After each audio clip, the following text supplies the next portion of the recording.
Hi friends, Evolving Guys, welcome back to the channel. Thanks for following along with our collection journey, and today is an update on our collection journey. So if you watched Wednesday's video, we talked about some modern master sets that we're working on, and including two that we just recently completed, which is always very exciting. And today I'm talking about a different kind of master set that I'm working on. I've talked about this on the channel before, but I am working on a master set of all the cards through the history of Pokemon that have been designed by Tomokazu Komiya, who's one of the artists who has been with the Pokemon Company since almost the very beginning.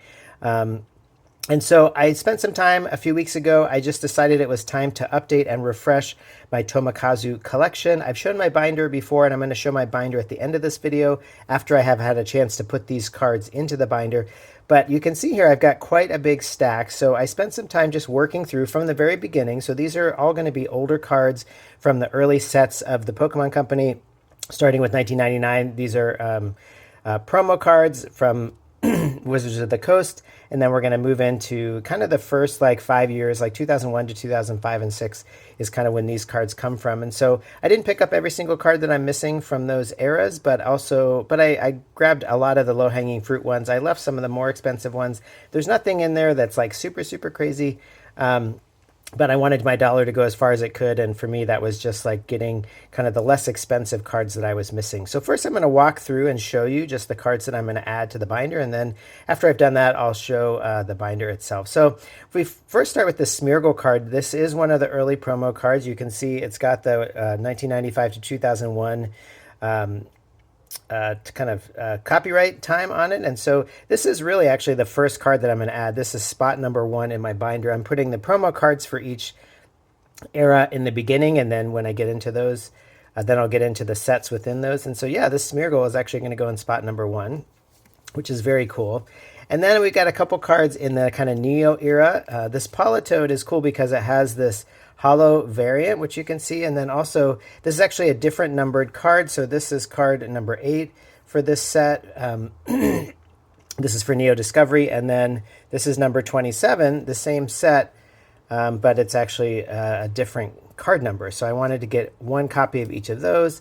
The hollows are cool. I mean, this is back before they had ultra rares and some of the crazy variants they have now. They just had the hollows. And so we've got the Delibird. This is also from that era. This is Neo Revelation. Again, and the artwork, if you're noticing, there's just kind of, it does vary over time. And I found some interesting YouTube videos where people have kind of talked through some of the changes in Tomokazu's artwork over time. But I just think it's kind of cool. There's definitely a distinct, there's an overall distinctiveness to his art. And I just really like a lot of them. But they do vary some over time, as you'll see. So now we get into the E-Series, and so we've got some cards from Expedition, the Pidgeotto here, and this Magikarp, which is very cool. So those are both cards from the Expedition set in 2002. Then we go into this Tyrogue card. This is from Aquapolis. These sets are very coveted, I think, by collectors now because they weren't printed in high amounts. And so you've got, actually we have a whole bunch of cards from Aquapolis. We've got the Tyrogue. We've got this upside down Hitmontop. We've got this Mankey with the rainbow in the background. We've got this Tangela. Again, kind of this very distinct artwork in here. And then we get into Skyridge. Skyridge is really, of all these sets, it's probably the most coveted. Even just like the regular commons in this set are pretty expensive. But I did grab the Granbull from Skyridge and also the Venonat from Skyridge. And when I buy these, I don't necessarily need near mint copies because I'm not planning on grading them, and they don't need to be pristine. It's harder to find pristine cards from this era anyway, but for me, I'm really trying to just have one of each card. So it's kind of nice. It takes the pressure off a little bit as far as card quality, although I think this Venonat, for example, was just considered lightly played and is actually in pretty nice shape. Some of these cards are in pretty rough shape, but again, the point for me is just to be able to see the artwork. So there's that Venonat from Skyridge. All right, and then we move over, excuse me, to the Lotad. This Lotad is from Sandstorm. And again, some of his artwork is a little more whimsical. Some of it is a little more realistic, at least kind of relatively speaking. You can see Tomokazu Komiya on all the different cards. Somewhere on it, it will mention the artist, so you can always double check if you're kind of curious. This Barboach also This comes from the what's called the Dragon set. The Magnemite, this comes from the EX Trainer Kit, the Latios and Latias Trainer Kit. It has this different symbol here, this blue outline there. We've got the Exploud, and this one comes from Hidden Legends. The Victory Bell, this is actually, again, this is a holo card. Some of the holos are kind of more obvious than others. This one comes from Fire Red and Leaf Green, as does this Execute, which is, again, a very cool, kind of this very distinct style coming through. This Yanma. Some of these designs have actually popped up in TCG Pocket. If you're doing the Pokemon Pocket, you can kind of, like, there's currently a card in the current most release set, the most recent release set with this artwork from the Yanma. This is from Team Rocket Returns. You got the Pelipper. This is from Deoxys. The Pamphy from Pop Series 2. And I'm showing you these in chronological order. These are ones, again, they're not every single card because we have some in our binder already. You'll see that in 1 second. Now we have several from Delta Species. This is the Drowsy. This is the Sandshrew. This is the Zubat. These are all from Delta Species. We've got the Kecleon. This is from Legend Maker. The Grimer, this one really stands out, just kind of melting into a puddle. This is from Legend Maker as well. This one, I think, also very kind of distinct. The Sentret, also Legend Maker. And then the last kind of older card here is Dugtrio. This comes from Crystal Guardians. This takes us up to 2006. So again, it's not every single card, although I'm getting pretty close to mastering these early years. And then I actually do have, oh, where did it go? It maybe got lost in here. I had a Baxcalibur. I'll have to find it. I had a Baxcalibur to add. That's from a much more recent set from Scarlet and Violet. So Tomokazu Komiya continues to make artwork in the modern sets. Those, of course, are easier to come by because I'll just keep my eye out for it. And I want one copy for my master set, and then I want one copy of all of his artwork for my Tomokazu Komiya binder. Yeah, so those are the cards that we're going to add. So I'll be back in 1 second. I'm going to take some time to put these in, and then with the magic of editing, you're going to see the binder and kind of where it stands right now as we continue to work on this different kind of master set, a master set of the cards from Tomokazu Komiya. Hi friends, Evolving Guys, we're back and we have our completed binder, or I guess it's not technically completed, but we have our binder with the new cards added. So I want to show you our Tomokazu Komiya binder where it stands now. So it's exciting that we start off really strong. We have a complete first page. You can see here we've got the Wizards of the Coast 2 promo cards. And then we sort of jump into these early Neo sets, including the 2 Politoads that we just added that I showed you.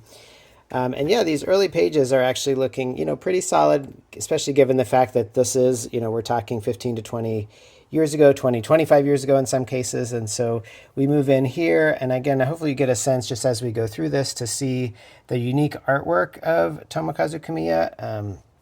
Apologies for any sort of glare that you're getting. I'm trying to do my best here, but there's that Magikarp we added.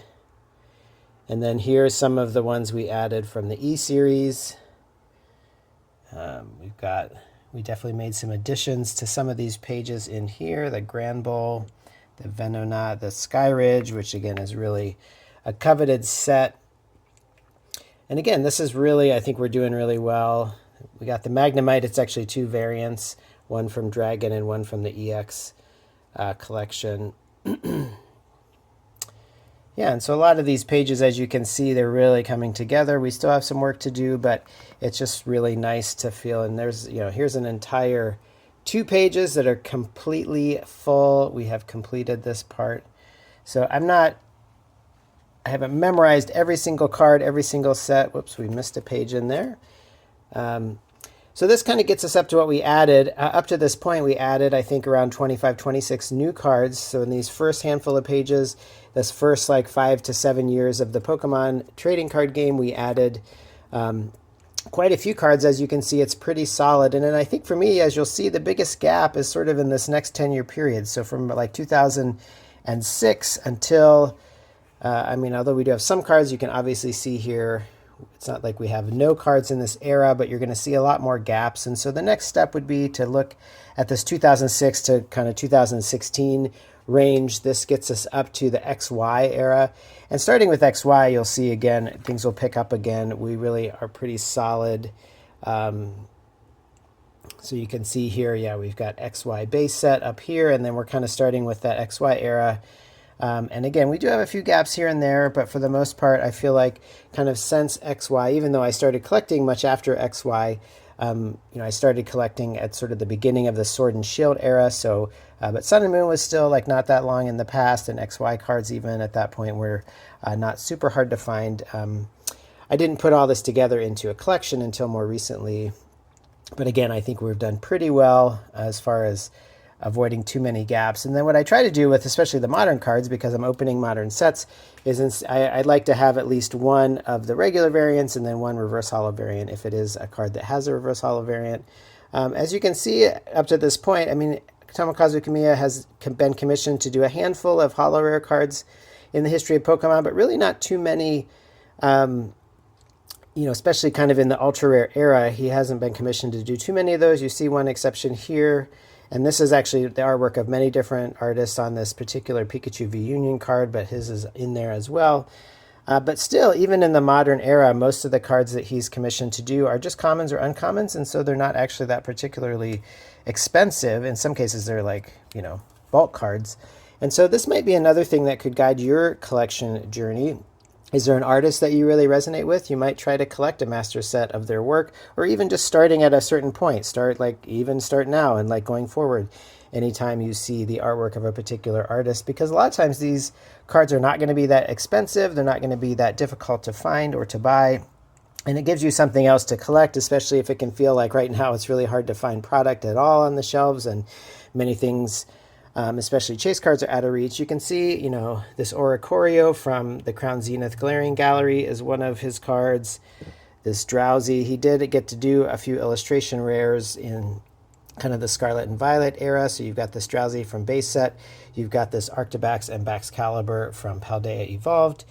And again, with the modern sets, there's the Brute Bonnet. So he's got some cooler kind of full art or illustration rare ones. And this kind of gets us up to the modern moment. I haven't added the Black Bolt and White Flare. I actually don't know if he's done any Black Bolt and White Flare, but we have the Destined Rivals here. I'm still looking for the reverse holo. I do have a reverse holo of his card for my master set binder, but now I'm searching for a reverse holo for this binder. So that is our Tomokazu Komiya master set that we're working on. So again, I hope this inspires you, maybe gives you something to think about as you just try to decide what you're going to collect. I think, again, like I said, for reasons I already stated, this is really could be a fun way to guide your collection as you think about how you might want to, to collect cards that are out there. And for me, this is fun too, because when I go to card shows, of course, I have modern cards that I'm looking for, but this gives me a reason to maybe look through those boxes of older bulk, because, for one thing, again, most of his cards will probably show up in the bulk, and also it just, gives you something else to kind of look for, and it helps guide your collecting journey. So anyway, I hope this is helpful. Thanks for following along with us, and we'll have more videos coming at you really soon.